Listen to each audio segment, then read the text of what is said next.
Have you ever heard, "I'm pro-life, but I don't want to impose my beliefs on others"? Or, "I'm personally opposed to abortion, but I just can't take away somebody else's choice to have one"? The reality is, if we acknowledge that abortion takes the life of a human being, then we should be opposed to all abortions. Every innocent human being has a right to not be killed, and that's why we can't just be personally pro-life. Those who are personally pro-life, in an effort to be fair towards other people's views, are actually putting forth a view that's very unfair. Under this view, their own preborn children have human life and human rights, but other people's children may not. If a person is going to be personally pro-life and grant their own preborn children the right to life, then shouldn't they grant that right to every other preborn child? A person would never say that they only personally oppose child abuse. They'd never say, "Well, I would never abuse a child myself, but I can't take away a parent's right to abuse their own kids." It wouldn't make any sense.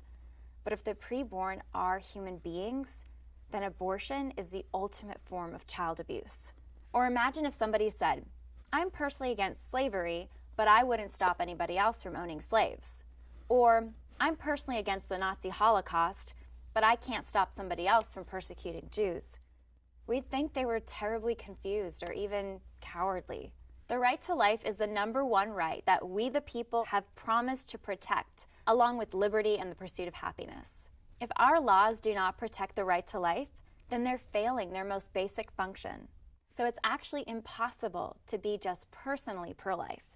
We either believe in the right to life for all human beings, or we don't. Some of those who call themselves personally pro-life think that to oppose abortion means taking away the rights of other people.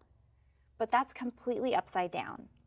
No one should think that they have the right to kill an innocent human being, especially if that human being is their own child. To oppose abortion is to protect children from having their most fundamental rights taken away. Since Roe v. Wade, over 60 million children have been killed by abortion. Let that sink in. 60 million human lives. And these lives continue to be killed every day. In our country, in our states, in our cities. For many of us, it's happening down the street from our homes. This is the greatest civil rights crisis of our time, and we can't just sit on the sidelines. This is why I've dedicated my life to ending abortion and building a culture of life. All of us need to do everything that we can to protect innocent life, from educating one another on the reality of life in the womb, to exposing the horror of the abortion industry, to giving charitably to support new mothers and fathers, to ministering outside of abortion mills, to opening our homes to children that need foster care or adoption. And vote. Vote with your ballots. Vote with your dollars. Make the pro-life position heard with posts on social media. Together, we can create a community where abortion is rejected and every human life is loved and cherished.